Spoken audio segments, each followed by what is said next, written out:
Hey buddies. Hey buddies, hey pals. I am in the middle of scaring up a bunch of cash to pay for cool things. And those cool things include some nice acoustic guitar repairs, and they also include some studio time, and they also include and they might include a new car, because my car is doing the best that it can, but it's not the safest thing in the world right this second. And I've got an 8-month-old and a 3-year-old, and usually I keep the Loud Art gear supply stuff like totally separate from family finances, but I might need to. We do not have more money than we know what to do with as a family, and some of the guitars and shit that I own are like definitely a down payment for a car. So it's time to be an adult. Anyways, a part of that process, one of the things that I'm getting rid of is a 1985 ProCo Whiteface Rat.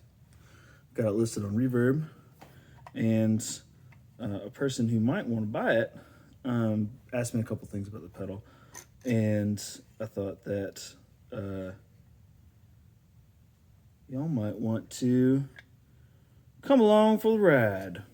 And one of the it sounds amazing, but it does have an issue of its switch being as old as the pedal is, and that is I'm a 1985-year-old rat, or I'm a rat born in 1985, and not all of my switches work.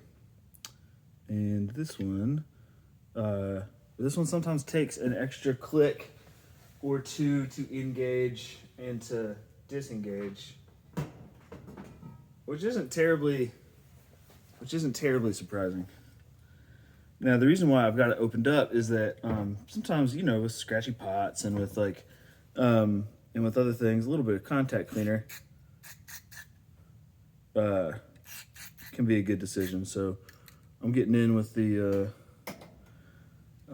and pots. If you didn't know, I've got a wonderful this little thing. Squirt the contact cleaner in there. That is like your window into the internals of the potentiometer. Switches can also use a little dash to get cleaned out, and sometimes that fixes like connectivity issues. Sometimes it doesn't. It just depends on like what is causing the need for the multiple clicks. If all of the connection surfaces are still in the right like physical proximity to each other, but there is a layer of like grime or dirt that is preventing a good connection from happening, well, then contact cleaner can be something that is useful. If it is a matter of the switch being super old and the actual like mechanical connection parts of the switch can't close the gap, right? Or if there's like, what should be no tolerance has switched over to like being sort of tolerant, contact cleaner may not have a useful effect. And what I'm looking for right now, and why I got it open, is the switch itself. It's kind of encased in plastic housing. Not all switches are made the same, and you and not all switches are going to have like a great access point in which contact cleaner can be shot. And but the nice part about contact cleaner, if you're using like the right stuff, is that it's not going to hurt anything, even if you're not doing any good. So I just squirted it into what looks like they could be access points into the mechanics of the switch itself, but I don't know if they really were. And it's fine if they weren't, because contact cleaner is... Woof!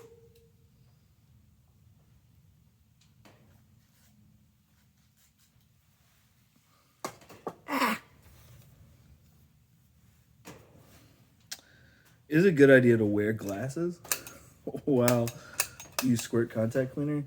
I'm not freaking out about the tiny, tiny, tiny baby drop that I just got in my eye, but it is not good for you. And if you gave yourself a little off blast of it, like, or a medium size, big size off blast for it, it should probably be flushed and dealt with. This has happened 0 times in my entire years of using contact cleaner until it happened. That is the second time it's happened in a month, so I should follow my own advice.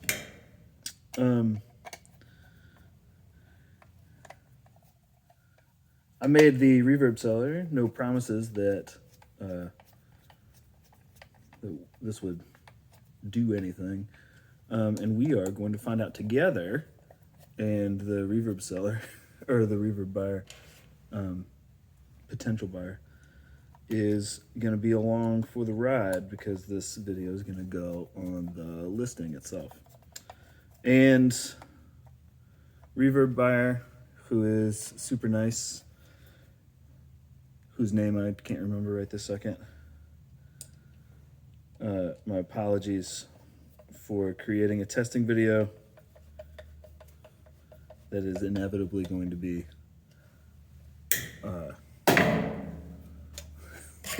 super fucking long.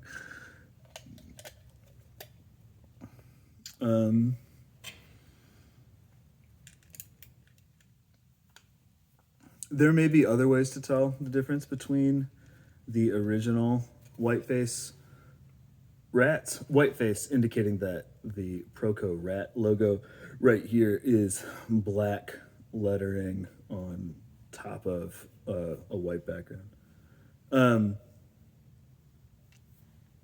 You'll have like a serial number that you can kind of get a gauge for. That'll be a difference.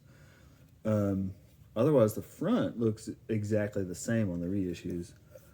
There could be other differences in this, but this is one that I just know for a fact is a difference, and that is on the reissues.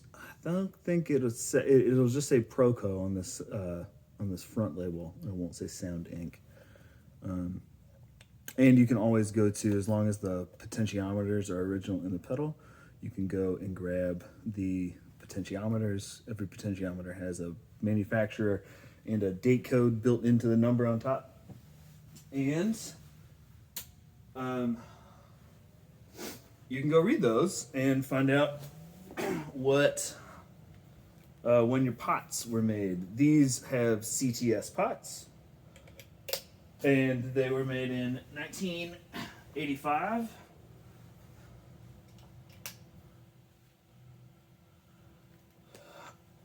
This pedal is being tested into a Mesa Boogie 4x12 with EV M12Ls on the bottom, the black shadows from Celestian on top that are like 90 watts, and then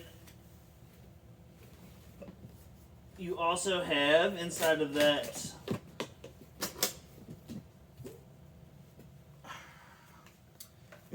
Music Man 2x10, you've got Electro Voice EVM 10Ls. Oh, my eye stings because I'm big stupid idiot.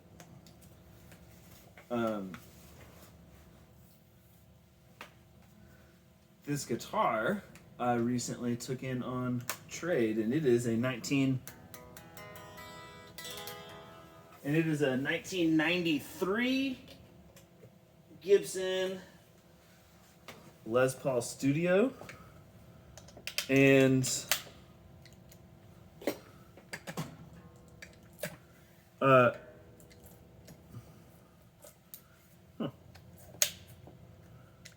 and Les Paul Studios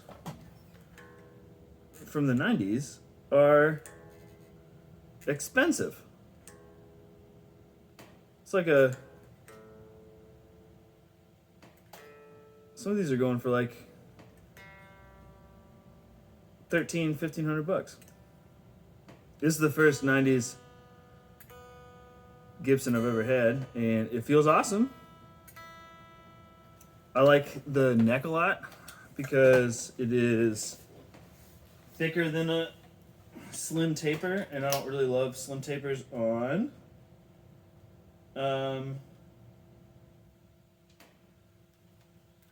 Les Paul necks. And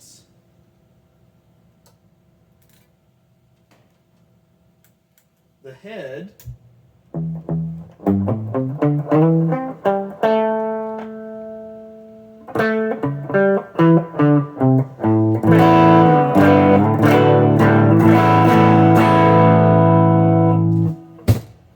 that we're running into is the dumbest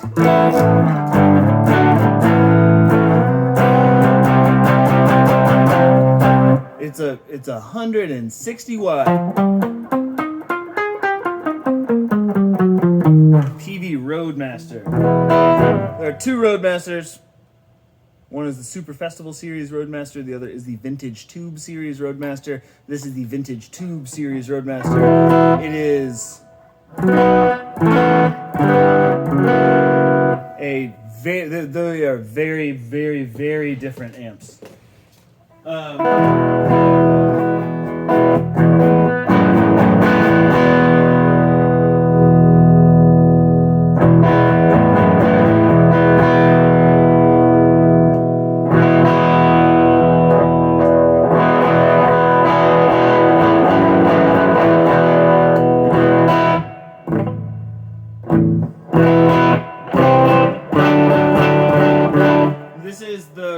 At like a dirt, it's like the clean channel, sort of like a little dirty clean, and it is at not.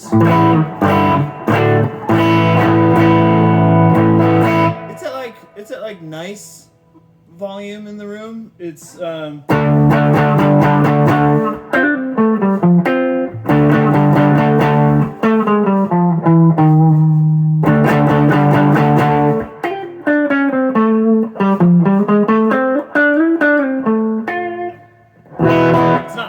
but it's not loud.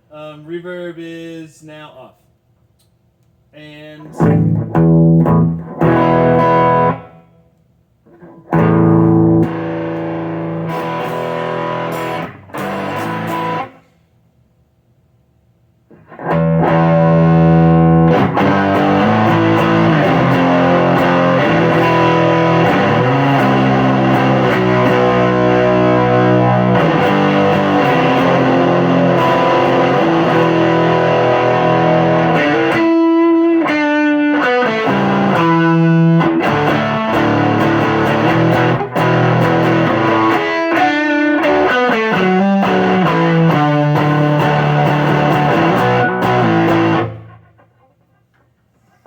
these are our first settings, and if you're keeping tabs on the switch, that was a one click. Let's do it a few times. Off.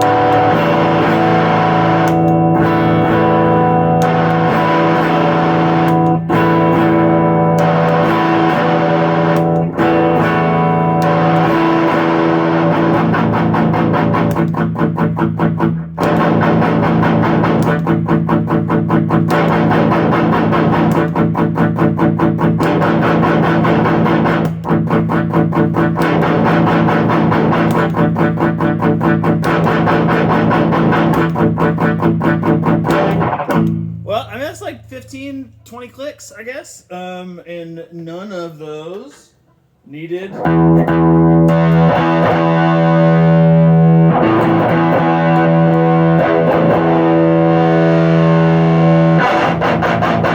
None of those needed the second click. So at least for right now, our second click issue is resolved.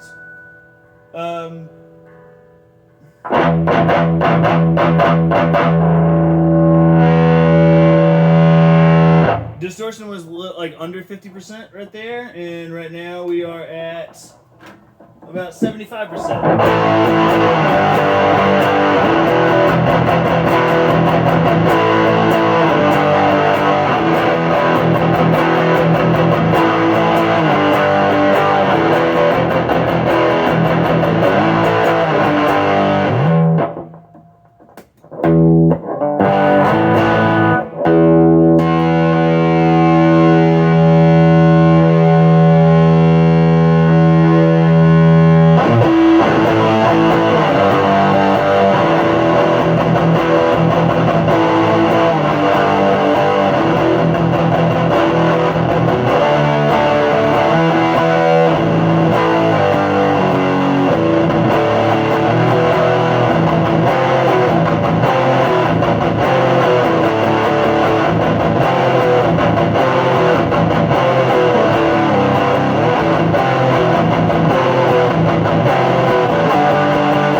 flipping back and forth from pickups to pickups.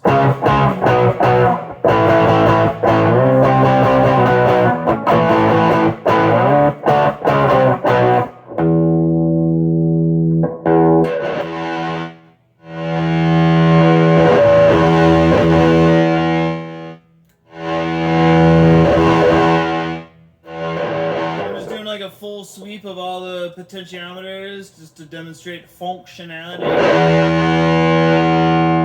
First one was volume.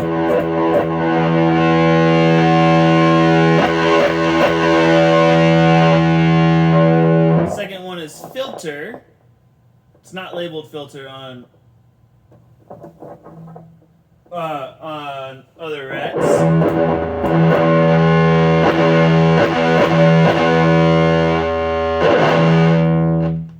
Distortion.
Several nice things happened here today. One, I am not blind in one eye from contact cleaner side spray. Secondly, we got to hear a original Whiteface rat from 1985.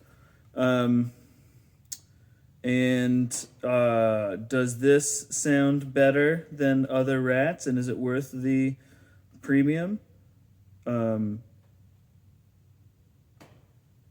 I can tell the difference between this and other rats, and whether or not it sounds different just kind of all depends on how much fun it is for you. I guess that doesn't mean that doesn't matter for how it sounds, but like whether or not it is worth it depends on how much fun or joy or what have you this brings you. It has brought me enormous joy. I'm selling it for the reasons I mentioned at the top of the video. I've got some expenses coming up. And so things that I am selling are this Whiteface rat, 70s Fender Bronco, like Vibro Champ. This is me just dusting. And I'm probably going to sell a 1967 Gibson ES 335 12 string. And probably going to sell this studio, selling a JCM 2000s. Woo! Not selling this pink kerchief, that's for sure. So, that's it. That's my... oh, and the other reason, like, if this was my only rat, like... I don't know, I'd probably keep it. But the other rats that I have are fucking sick. I've got a different small box that also has the LM308. And I like the LM308 for the sagginess. You really get to hear the sagginess, like towards the end on that clip where I had the distortion all the way up. It almost like, it does cool things. It does cool things throughout the range, but when it's cranked, it's fun.